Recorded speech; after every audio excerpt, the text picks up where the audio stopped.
Welcome to this special edition of Hannity, The Left's Agenda. I'm Janine Pirro, and tonight for Sean. For the hour, we'll show you how Democrats, the deep state, and the media are all working together against President Donald Trump. First, we'll address the special counsel's partisan probe into Russian collusion. While this administration pushes a sound conservative agenda, Mueller's witch hunt is dividing the country and wreaking political havoc day after day. Meanwhile, Attorney General Jeff Sessions is nowhere to be found. He's recused himself from all things Russia almost immediately after taking office. And now, the relationship between President Trump and his absentee Attorney General is at an all-time low. Today, the president mocked Sessions on Twitter, writing, quote, "Department of Justice will not be improperly influenced by political considerations." Jeff, this is great. What everyone wants. So look into all of the corruption on the other side, including deleted emails, Comey lies and leaks, Mueller conflicts, McCabe, Strzok, Page, or FISA abuse, Christopher Steele and his phony and corrupt dossier, the Clinton Foundation, illegal surveillance of Trump campaign, Russian collusion by Dems, and so much more. Open up the papers and documents without redaction? Come on, Jeff, you can do it. The country is waiting. Former House Oversight Committee Chairman Jason Chaffetz is slamming Sessions for perpetuating our two-tiered system of justice. Take a look. Donald Trump is right and Jeff Sessions is wrong. Jeff Sessions, to say he hasn't done any political considerations is totally false. He has done nothing to go after what Congress has been asking for and giving the documents up. He has done nothing to pursue what is known to be false statements to Congress. I was the chairman of the Oversight Committee and Bob Goodlatte, the chairman of the Judiciary Committee. We sent a letter over to the Department of Justice asking him to look if Hillary Clinton lied under oath. Never gave a response. That's because of politics, not because he's just not doing his job. Even Senator Lindsey Graham, a longtime Sessions ally, is questioning his ongoing tenure as Attorney General. Take a look. Every president deserves an attorney general they have confidence in. As to Jeff Sessions, I've never met a finer man. He was a great senator. He's a great lawyer. I think he's been a good attorney general. But this is not working, so I hope the relationship gets better. If it doesn't, I would imagine the president is going to look for a new attorney general, because what's going on is unsustainable. I'm not blaming anybody. I love Jeff Sessions. But from my point of view, the country is not being well served with this much friction. Meanwhile, with Sessions' MIA, Mueller's partisan team of Democratic donors have aggressively targeted Trump and everyone around him. Clinton pollster Mark Penn is writing that Cohen's plea deal is merely an attempt to set up Trump. And the Wall Street Journal's Kimberly Strassel highlighted the FBI's one-sided investigation in a brand new report, writing, quote, "The country has watched the FBI treat one presidential campaign with kid gloves, the other with informants, warrants, and eavesdropping." Joining us now to break all of this down is Florida Attorney General Pam Bondi, the author of the New York Times bestseller, The Russia Hoax, the illicit scheme to clear Hillary Clinton and frame Donald Trump, Fox News legal analyst Greg Jarrett, and former Clinton pollster and advisor Mark Penn. All right, good evening to all of you. I'm going to start with what Jason Chaffetz said that we just heard on that sound, where he talked about sending a letter to Jeff Sessions and saying he never got a response with respect to his investigation of all of the wrongdoings or apparent wrongdoings of the Clinton campaign. And I'll go to you, Attorney General Pam Bondi. Is Mueller's probe a one-sided probe?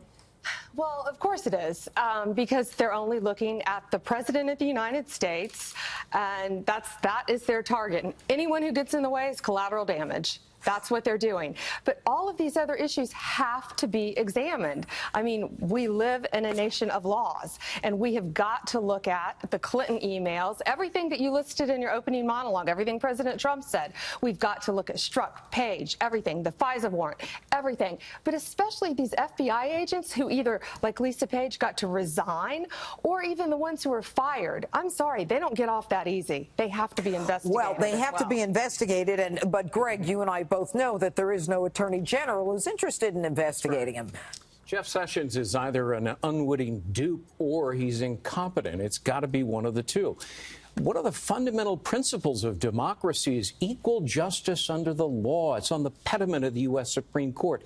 That's how important it is. But under Jeff Sessions and the previous Department of Justice, it is nothing more than a charade. The president rightly named more than a dozen things Sessions should be investigated for, especially Hillary Clinton and her conduct. James Comey twisted the facts, contorted the law to clear her. Both of them should be in front of a grand jury. You said something interesting. You gave me two options. You said Jeff Sessions is either an unwitting dupe or incompetent. Yes. Or could it be possible that there are people who have convinced him that it's not in his interest to look at potential problems on the Democratic side? That would go to incompetence, because if he's so, if he is so sold out, there's a difference between that as a prosecutor. Corrupt. Yeah. That would be corrupt. Right. For political purposes, you are making decisions about law and justice, which are two polar opposites. Okay, Mark Penn, I'll go to you on this.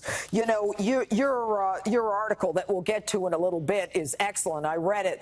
But in terms of, you know, your being someone who worked with the Clintons, you know how they work. You know now that it appears, or that there is a deep state here that is protecting them. Am I right in that assumption? Well, I don't know whether it's a question of whether they're protecting Hillary Clinton or not, but they sure are going after President Trump. That's clear. Let's back up. That's not the answer. What I'm looking for is if the woman had a foundation that was not investigated, no one has had, there is no kind of forensic accounting other than by people who are connected to the Clinton Foundation, that along with money going to the Fusion, and that's campaign funds being paid for a dossier that's totally fake, shouldn't she be looked at? Well, look, every school child knows when you look at this that the most cursory tools and investigations were done on the allegations against the Clinton and the Clinton cash, and you're seeing the absolute entire state machinery of prosecutors, FBI, CIA, all combined going after Trump. So there's no question that there's an unequal scale here that almost everybody in America sees.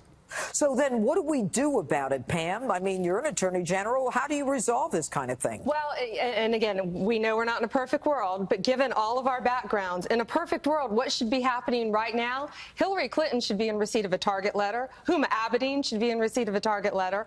All of these people, and frankly, the American public shouldn't really know what's going on in a clean, honest investigation. So that's what should be going on. They should be under active investigation right now. Yeah, but they're not. The only way Go ahead, to do Greg. that is to replace Jeff Sessions. Look, when you have lost the confidence of your boss, the President of the United States, when you've breached that trust, the good and honorable and right thing to do is to submit your letter of resignation. And that's what Jeff Sessions should have done a long time ago. He apparently did it a year ago, but the president at the time felt it was unwise to accept it. Well, that's President Trump. I mean, he gives everyone a chance. I mean, you know, you can even look at the one who just wrote the book. Gave her a chance, and you know, he believes in people. He believes in raising people up. But you know what? I'm going to go to you, Mark, on your article where you write about Cohen's plea deal is an attempt to set up Trump. All right, so we now know that Michael Cohen has pled guilty, and at the end of the plea, one of the last pleas had to do with the reference to campaign finances. What was your take on that? How does it set up the president? Look, I think, given what it seems the prosecutors found, probably Cohn would have pled guilty to the Lindbergh kidnapping had they asked him to. I think at the end of the day, they said, look, plead guilty to this. We'll reduce your sentence. We won't go after your wife. I think that was even, now I understand, on the table. And those things that he pled guilty to are not crimes. So by getting him to plead guilty, they can now create an unindicted conspiracy kind of theory for impeachment on something that's not a crime. This was established with Clinton. It was established with Edwards very clearly when even the FEC ruled that these payments were not campaign contributions. And frankly, had they paid them out of the campaign, they'd probably be indicted for misuse of campaign funds for personal purposes. Well, there's no question about what Mark is saying, Pam, and that is that, you know, if you paid for it for personal purposes out of your own money, I mean, there's no campaign violation. Absolutely. They want to interpret it as meaning he was trying to meddle with the 2016 election. I find that stunning as a prosecutor. Well, and we see it. We see CEOs, we see corporate executives all the time who men want to extort money from them. And they have, my advice is go to the police. But they never want to go to the police because they have families, or it could affect their stocks. Right. So what they do is they hire a private attorney, and with that attorney, they do a lock-solid non-disclosure. And that's a good attorney. This is a bad attorney who represented his client poorly. Look at all the members of Congress who paid money to accusers, sexual harassment, and in exchange for NDAs.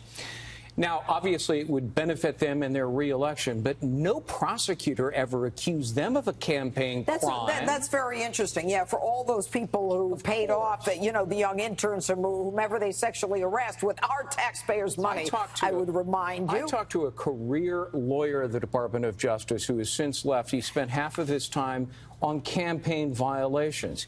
He said this isn't a crime. It's not a campaign violation. Of course not. And it's outrageous that Jeff Sessions and Rod Rosenstein would have authorized a plea guilty for a non-crime. And the truth is, Mark, that there is no civil or criminal precedent to bring charges on something like this. Is that not correct?